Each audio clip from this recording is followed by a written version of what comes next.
If we think back to monarchs of the past, you know, war is absolutely central to their identity. By the First and Second World War, the role of monarchs in wartime had changed. George VI and Queen Elizabeth were very much aware that World War II was not just fighting on the battlefield, it was also a propaganda fight. Tonight, how the Second World War redefined our royal family. We hear how the King and Queen Mother barely escaped with their lives during the Blitz. At 11 o'clock in the morning, a German bomber appeared from nowhere, flew over Admiralty Arch and down the Mall, straight into the palace, and dropped a series of bombs on the palace, one of which very nearly killed the King. How the royal family were just like the rest of us during the Second World War and got stuck into the war effort. This is the Queen with grease on her. I mean, this isn't just her with white gloves on, opening, you know, hospitals. The Queen Mother famously said, you know, we have sparking plugs for breakfast. For the first time, we hear previously unheard recordings from one of the royal family's secret World War II Army protection officers. It was so top secret that we couldn't talk to anybody, couldn't be seen by anybody. And the new relationship that blossomed between the royal family and the British public. From the low point of the abdication, when they'd been called for republic, here we are just 4 years later, and the King has somehow come to represent the whole spirit of the country, that resilience, that fighting spirit, that we can do it.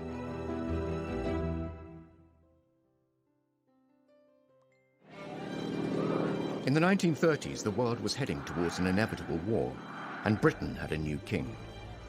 George VI and his young family were rebuilding public confidence in the monarchy after the shock abdication of his elder brother. Now the king faced an even greater challenge. This was an incredibly difficult testing time. Nazi aggression was really becoming something that just couldn't be ignored. The king didn't know whether he was going to have to be a leader in a time of crisis, a war leader. You know, we were pursuing a policy of appeasement. But with each crisis, we seemed to be coming ever closer to the brink of war. Just at the moment when the British monarchy looked like it was back on its feet, the nation, Europe, was plunged into spectacular crisis. On the 3rd of September 1939, the king addressed the nation to announce the country was at war. For the second time in the lives of most of us, we are at war. As he spoke, the words were hesitant, and there were long gaps, and the delivery was flat. Goebbels, Hitler's propaganda minister, wrote in his diary, another speech, it looks as though it's symbolic of the whole country, a sign of weakness. This would prove to be a miscalculation by Germany. King George VI was far from weak. As a young prince, he had fought for king and country. He was no stranger to the theatre of war. The King, of course, himself was a military man. He'd served in the First World War. He was a 20-year-old on HMS Collingwood during the Battle of Jutland in 1916. So he actually had wartime experience. In fact, he's the only 20th century monarch to have fought in a conflict zone. And then he finds himself in 1939 in charge of a country that, in many respects, isn't ready for war. And he leads from the front.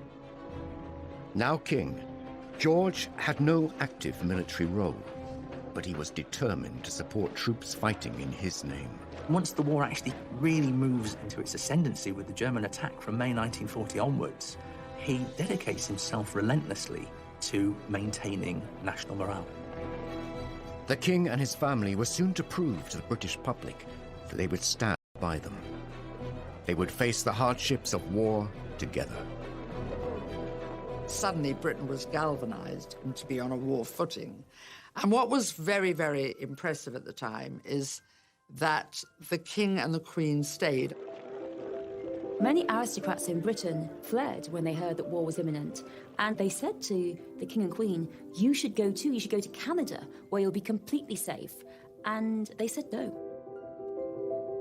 The Queen made an announcement, the children won't go without me. I won't leave the King, and the King would never leave under any circumstances.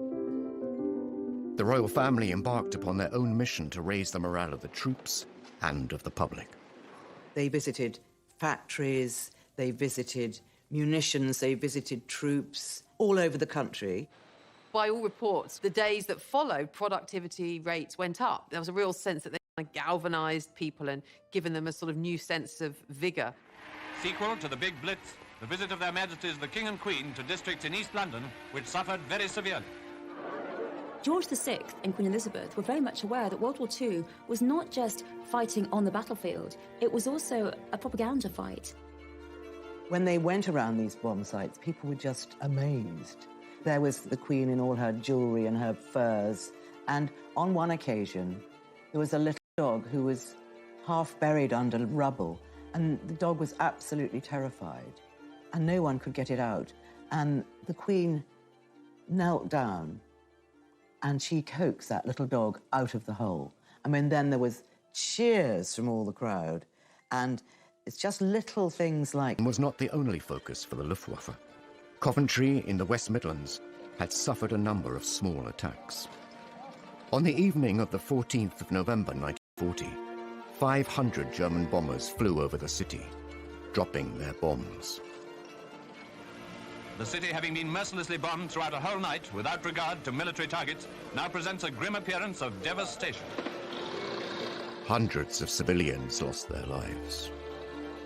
I mean, it was more intense bombing than anyone had yet experienced. In fact, Goebbels introduced a new word in the lexicon of horror to Coventrate, because 500 tons of high explosive bombs were dropped in one night. The city was just ablaze. It was a torch. You could see it 100 miles away.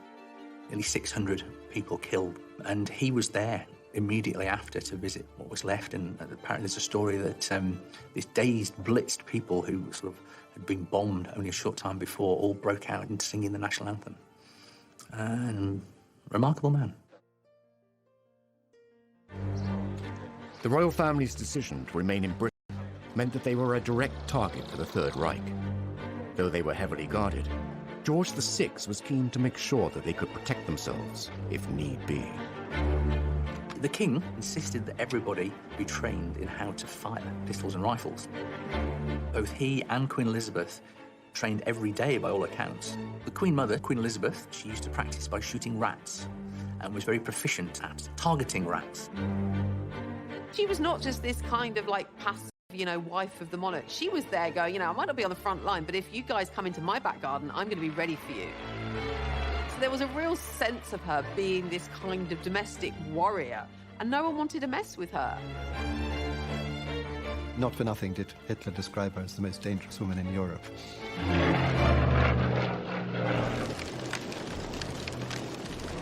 As the conflict continued, it became clear that this was not just a war on the front lines. At home, the king and queen were finding other ways to stop Hitler breaking the spirit of the country by standing resolute with their people during the Blitz, putting their own lives at risk. She saw 2 bombs falling just outside the window. They heard the explosion. Then there was a great shower up of smoke and debris, and they sort of threw themselves out into the corridor. Buckingham Palace was being bombed. During the Second World War, the royal family were determined to show that they were not just privileged aristocrats. They were at one with the public. They would not run and hide, and they too would feel the struggle. For this monarchy to be seen as a family, without the kind of trappings of power and pageantry. And that was very much what George VI, Queen Elizabeth, and those around them in the palace pushed as the image. It was a normal domestic family facing the war, the austerity of the war, the fears of the war, the crisis of the war, the danger of the war, just like everybody else. From the low point of the abdication, when they'd been called for a republic, here we are just 4 years later, and the king has somehow come to represent the whole spirit of the country, that resilience, that fighting spirit, that we can do it. He's somehow come to epitomize that. It wasn't simply propaganda. The royal family were living the war like millions of other families in the UK. But unlike everyone else, they were individual targets for the Nazis.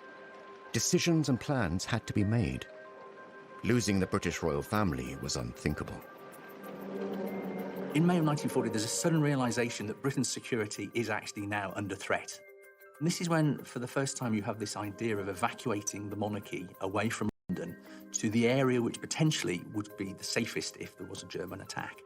It's actually Worcestershire. It's about the furthest away from the coast. And also it was deemed to be the best in terms of communication. And with that, a force would be specifically created in secret, and their role was to, in the event of an invasion, protect the royal family, to move them out of London to one of these other safe places. Formed in the summer of 1940, this group had access to anything that they needed. The King and Queen were supposed to have a little suitcase packed and ready at all times to go. And if they were in Buckingham Palace and the worst happened and the invasion began, they would be bundled into the first ever bulletproof car in the UK, along with a number of armoured cars. As one of the men involved said, they were hugely honoured to have been given this mission, but they knew that their role in the event of the worst-case scenario was to fight to the last man. Professor Andrew Stewart spoke with one of those men charged with protecting the royals, Sir Geoffrey Darrell, before his death in 2013. He gave an incredible insight into how they prepared to keep the family safe in recordings never previously heard. On the code word Cromwell, we packed up and went straight in our buses. It was so top secret that we couldn't talk to anybody, couldn't be seen by anybody. Mike Tomping saw them when they were at Windsor. He took the princesses for a ride in the armoured cars that they were going to be in if they had to go to one of the houses. As the Nazi forces increased, the royal family too moved the young princesses to a safer location, Windsor Castle. The future monarch and her sister were repeatedly drilled in what to do if the castle came under attack. For the initial period, they sheltered in the dungeons because they were the most secure part of the castle. The Queen's protection officer during the war, Sir Geoffrey Darrell, highlights the real danger the young women were facing. If we'd been invaded, the only thing that could have happened, I think, would have been an airborne landing. The Germans would have had to have done it in the dark, grabbed them and taken them away before daylight, and I don't think they could have done it. Princesses might have been sent to Canada, I think. It's known the drill of getting them from their bedrooms down to the air raid shelters was practiced. They were given a special bag into which their favourite toys were put. They practiced the idea of how to get ready quickly, so much so that they were able to do it in no time at all. Windsor Castle was a fortress. It was cold and dark. But the Queen and her younger sister still had a bit of fun. The king actually had a very good idea. He was going around Windsor Castle with his eldest daughter, Princess Elizabeth, and there was lots and lots of clothes and costumes. And he said, why don't we put on a pantomime? And it gave them something to focus on together. Actually, during the 5 years of the war, I think they put on 4 pantomimes, and they were fee-paying. So all the local people used to come as well. And Princess Elizabeth said, oh, we can't charge 7 shillings and 6pence for people to come and see us in a pantomime. And Margaret said, they'd pay anything to see us. As the war raged on, German forces disrupted the food supply chain into Britain. The whole country was put on rations in 1940. The royal family were no exception. They did make sure that they had rations. They did have a line around the bath so that above which you should not go, because heating water was obviously a very, very expensive business. The Minister of Supply wants more scrap iron to turn into guns and tanks. Mr. Hicks of the Ministry of Works himself took a hand on some of the Buckingham Palace railings, the removal of which had been ordered by the King. That was part of the whole royal principle throughout World War II, that they should behave in the same way as everyone else. The girls should be evacuated, and that the royals should have rations just like everyone else. They should be subject to ration foods exactly the same way as everyone else. The British royal family remained in their own country, but the war had displaced other European monarchs. The King and Queen Mother hosted the royal refugees. And the king used to say, don't worry, I've got lots of socks, I've got lots of clothes, I'll kick you out. Actually, a lot of them just sort of looked like ordinary people, and, you know, a cleaning lady, they weren't in their robes or pearls or jewels because they didn't have them. And the Queen of Sweden was here. Wearing such humble attire, the Swedish Queen realized that if anything happened to her, no one would know who she really was. She had a bit of card made, and she put it in her purse whenever she was on public transport, and it said, "I am the Queen of Sweden."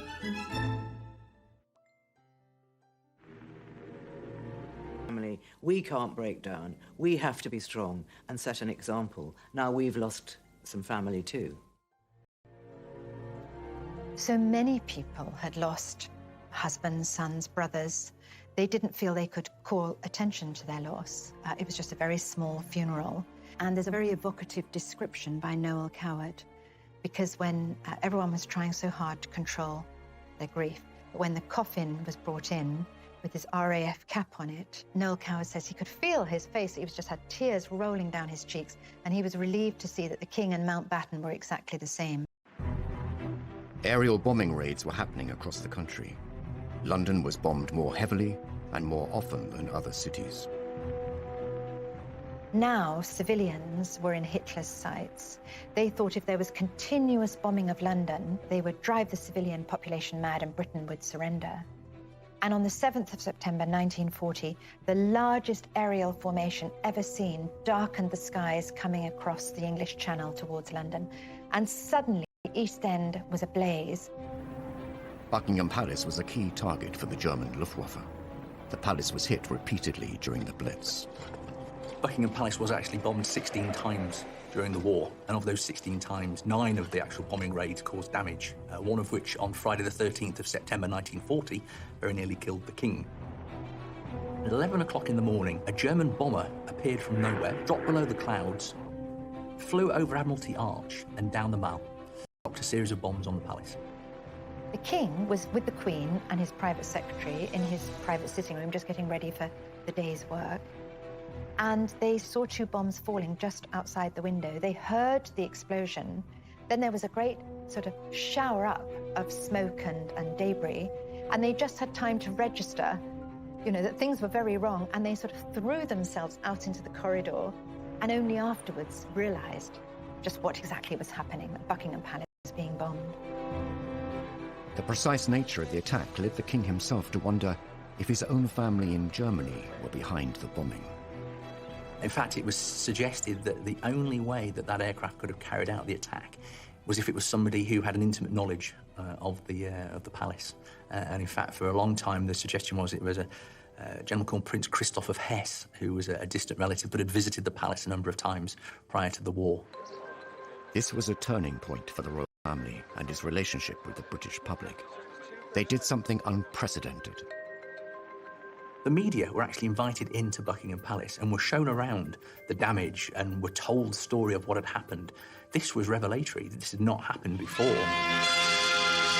Latest outrage of the Nazis' indiscriminate fury is the bombing of Buckingham Palace. Remember, most people hadn't seen the inside of Buckingham Palace.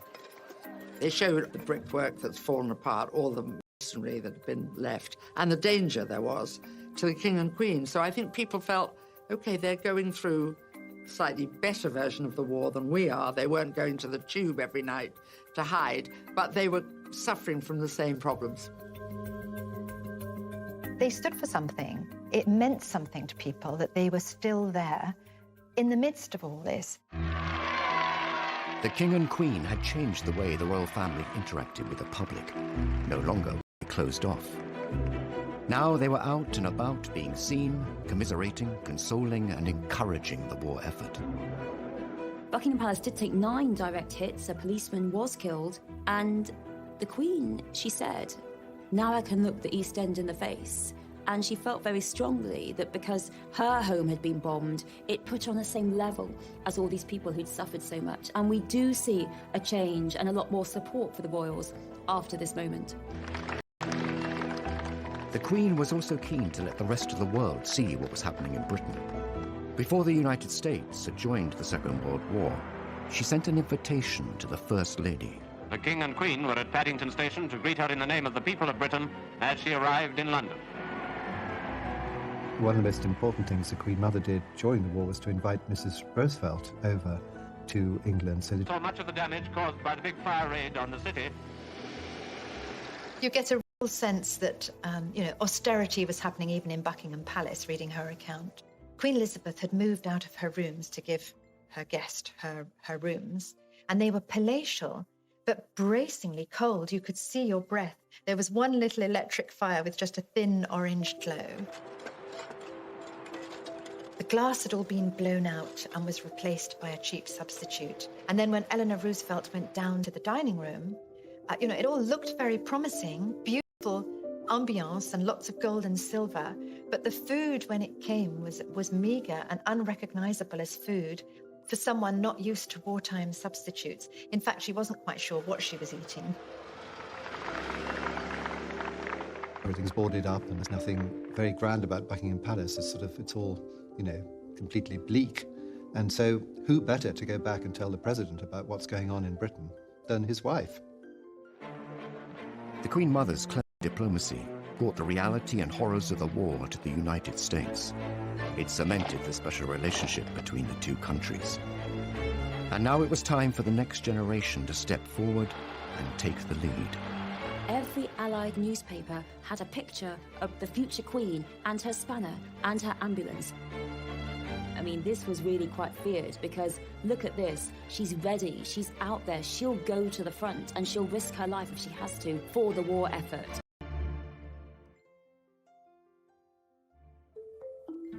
Historically, kings and queens were conquerors, bringing back the spoils of war. Monarchs like Henry IV and George II were seen on the front line.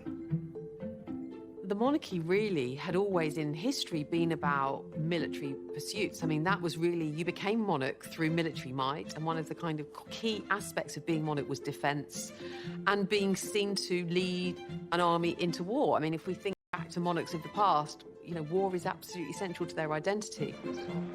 By the Second World War, things had changed, and it was the battle on the home front that would win public support. With George VI, it wasn't that he was going to be on the front line with the troops, leading troops into battle, but he was seen to kind of shore up the home front. And in that sense, he had a very active role in the war. He was part of the forces, even though he wasn't actually fighting. War was raging across Europe, and the King and Queen Mother remained in London with their daughters safe in Windsor. The Queen and her younger sister Margaret were growing up and wanted to be more involved in the war effort. At just 14 years old, the Queen reached out to other children across the empire. She did away from their parents, again, just like her mother, really saying, come on, guys, we've got to step up, we've got to steel ourselves, we've got to do the right thing for the right cause here, be brave, be brave. My sister and I, all of us children who are still at home, think continually of our friends and relations who have gone overseas, who have traveled thousands of miles to find a wartime home and a kindly welcome in Canada, Australia, New Zealand, South Africa, and the United States of America. We know, every one of us, that in the end all will be well, for God will care for us and give us victory and peace. And when peace comes, remember, it will be for us, the children of today, to make the world of tomorrow a better and happier place. It's one of the first public things that she ever did, and Princess Margaret chirps in at the end to say goodnight to them. Come on, Margaret. Good night, children. Good night, and good luck to you all. Children, of course, lost family, and they did a charming broadcast, and it was also sent to America because at that time we were still trying to entice America into being on our side. The Queen soon took on other public duties. On the 21st of April 1942, she turned 16 and was appointed Colonel-in-Chief of the Grenadier Guards by her father. That same day, she made her first official public appearance as she inspected her troops. She was only a child when war broke out, really very young, and she had to grow up without her parents, but also expected really from quite a young age to take on a leadership role. That was her first big responsibility, and so she took a great interest in her regiment and, very much involved with their activities. In 1945, aged 18, the Queen insisted on joining the Auxiliary Territorial Service, the women's branch of the British Army. Women were suddenly supposed to go to work, to go to the factories, learn to be mechanics while the men were away fighting. And, you know, the Queen and Princess Elizabeth were like, well, I'm just going to do the same thing. And so it was very much, you know, if it's good enough for them, it's good enough for us, and we're no different. We don't require special treatment. She was absolutely determined that she would go out there and join in with other girls. Even if she couldn't do it, even if it was difficult, even if she made a fool of herself, she didn't care. She wanted to go out there and do her duty. George VI had said, hold on a second, no, this is not a job for you. And Princess Elizabeth, of course, our current queen, was like, absolutely not. I'm rolling my sleeves up. I want to join. I want to enter the war effort. And of course she did. And we see that amazing footage of her. She had to undergo 6 weeks of training, and 6 weeks of training were all about trucks, because that's what the ATS did. They drove people around, troops, bits of equipment, whatever the army needed, round in trucks.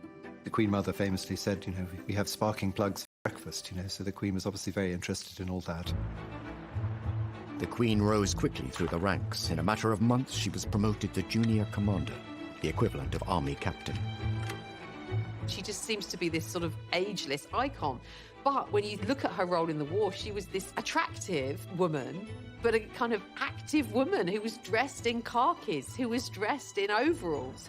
This is the Queen with grease on her. I mean, this isn't just her with white gloves on, opening, you know, hospitals or, you know, unveiling plaques. This is her actually doing a job of work.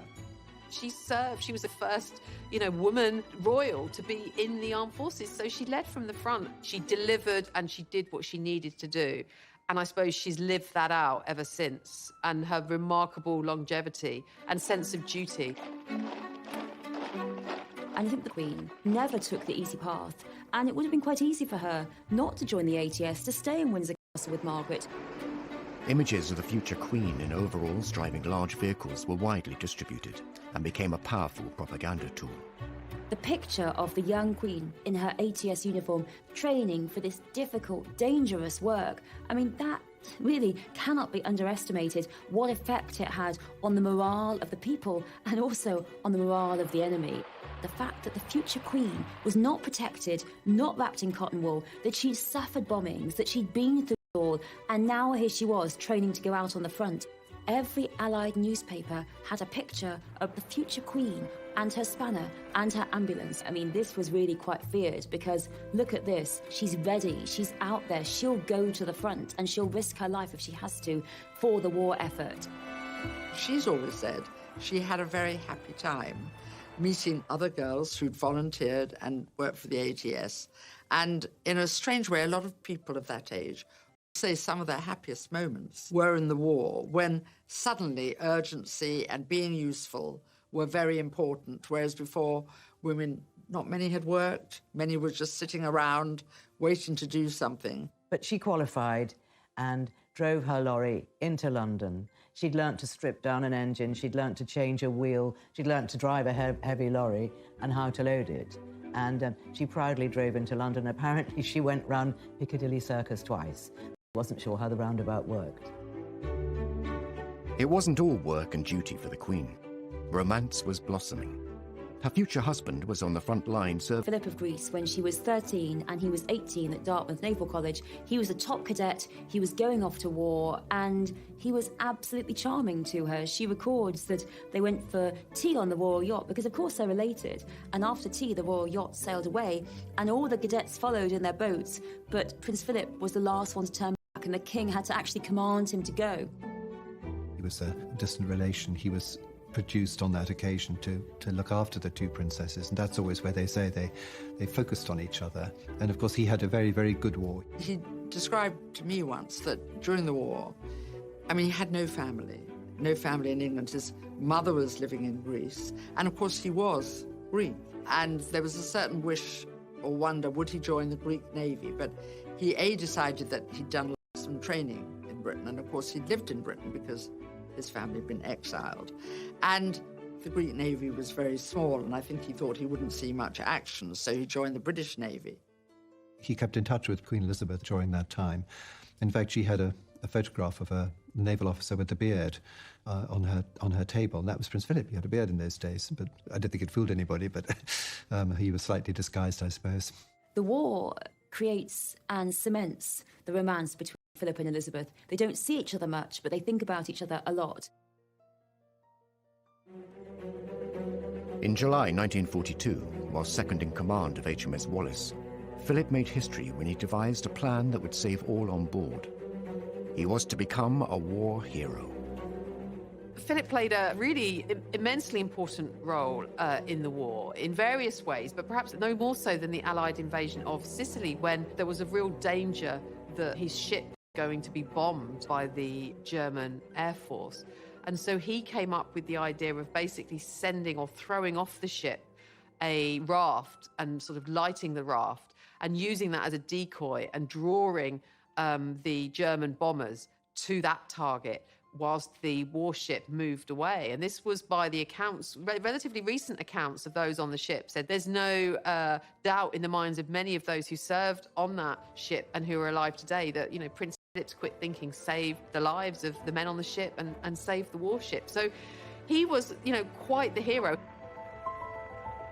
The Second World War created many heroes, and the king would find a way to honor them all. None were more deserving than the people of Malta, where, despite personal risk, the king visited to express a nation's gratitude. Malta, that little island in the middle of the Mediterranean, was very strategically sited for airfields and harbours to support the North African War, and as a result it had ended up being one of the most bombed places on earth, and its 250,000 people desperately hungry. And the king wanted to acknowledge their bravery and their valour. With the enemy just 60 miles away, the king arrived in Malta on the 20th of June 1943. There is this simply wonderful moment when finally he can get there. And it's a beautiful morning. Even at a distance, he can hear that word has spread that the whole jetty of the Grand Harbour in Valletta is absolutely crammed with people, cheering, shouting and waving. And the king is a solitary figure, slight figure in a white uniform on the bridge of HMS Aurora, giving the salute. And as he approaches, the roar became tumultuous. People were so pleased. Here was their king. The king bestowed the George Cross on the entire island, which had the effect that every fisherman and every man in a boat or every man walking the street felt that he, in a sense, had got the George Cross, as a brave island. He wrote to his mother afterwards, entering that Grand Harbour of Valletta. It was a moment he would never forget. Finally, the tide of war was turning. The door was being opened to the possibility that we could win, and there was a hit song, Coming In on a Wing and a Prayer, which was all about coming in with the engines down and everything's gone wrong, but we're going to get home. And the princesses loved this. There's a gramophone at Balmoral, and they played this song over and over with the Queen and danced in the corridors. There was a real sort of lighter mood at last, some possibility of real hope. The Allied forces saw victory on the horizon. Soon, the future Queen and her younger sister would enjoy a rare moment of anonymity, up close and personal with their subjects. The king, who was such a cautious man, he too was so happy. He said, yes, off you go. On the 8th of May 1945, after 6 long years, the Prime Minister announced that war had come to an end. The country woke up to the wonder of it all. VE Day, Victory Day, a day like no other, a day they had, been fighting for.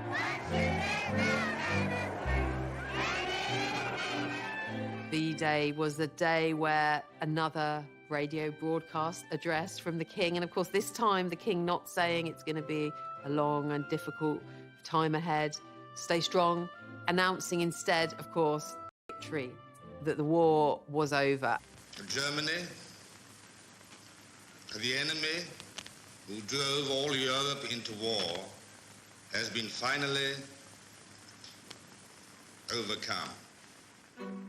This led to huge outpourings of national jubilation and adulation for the royal family. And, in the sense that the royal family had been central during the war to the war effort, they were also central to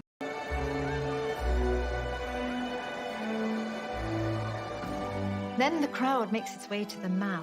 There's 10,000 people milling on the Mall, demanding to see the royal family.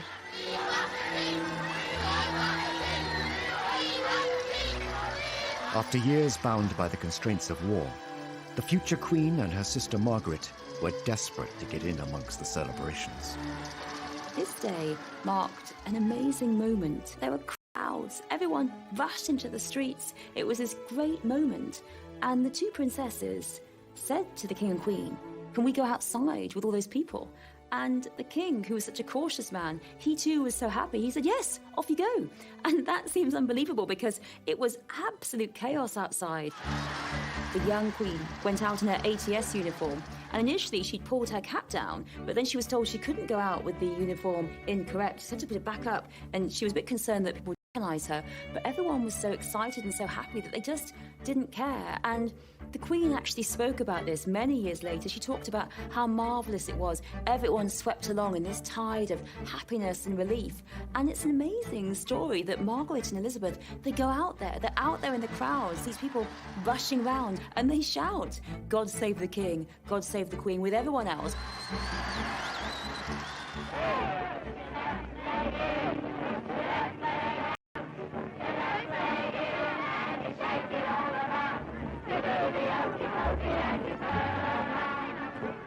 There was this wonderful moment as dusk fell and Buckingham Palace suddenly was floodlit. Lionel Logue, the King's speech therapist, was outside Buckingham Palace and he could see it all. He said the Queen's tiara caught the lights. It just seemed almost magical, like a fairyland. You know, suddenly there was light and cheering. And it went on for so long. They came out onto the balcony 8 times. It just seemed like, in that moment, the quintessential moment of victory. It wasn't just a military victory. It was a personal victory for the king. George VI, for all that he had a stammer, for all that he didn't want the role, for all that he dreaded the role, he had become the war leader, the king the country wanted. So it was an incredible turnaround for the monarchy. The great irony is that George VI was never supposed to be king. And on paper, he did not have the credentials of a king, but he was in fact made for the moment.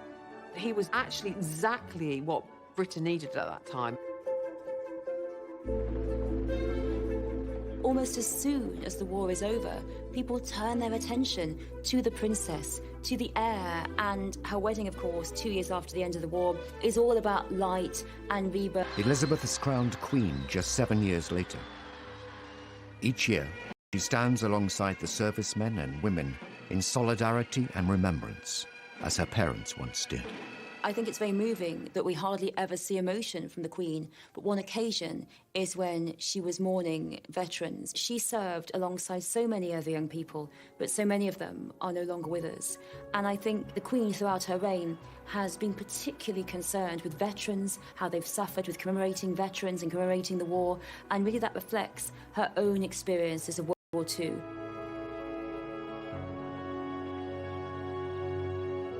There's something so authentic about it. There's something that she is living or reliving the experiences that she's had. And there is no doubt that the respect that the Queen commands among a certain generation is because of her having lived through the experiences of World War II shoulder to shoulder with them. The Queen's experiences during the Second World War have undoubtedly shaped her life as a monarch. World War II is absolutely central to an understanding of the Queen, who she is, where she's come from, and why she has the sense of duty and devotion to the realm, to the national spirit. That completely explains it. For the Queen, watching her father step up to the role of king and lead during the Second World War has instilled an unwavering commitment within her. For her, war founded her character. It gave her the belief in sacrifice, in frugality, and in duty that she would carry through for the rest of her life and try and instill in her children, to make them too understand what a sacrifice her generation went through.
city, having been mercilessly bombed throughout a whole night without regard to military targets, now presents a grim appearance of devastation.